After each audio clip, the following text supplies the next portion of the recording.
I often get asked, Levy, you talk about systems, but how do I implement systems for my product? Well, here are 3 easy steps that you can use to leverage systems to work for you. Step 1, analyze your company.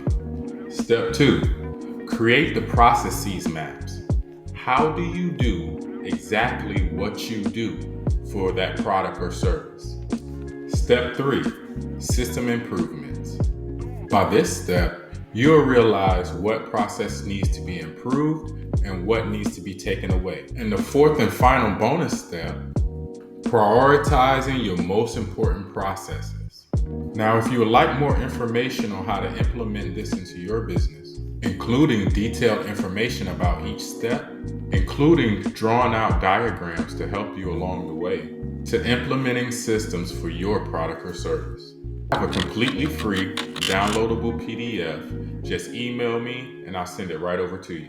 Don't forget to like, comment, and subscribe. Create your own life, people.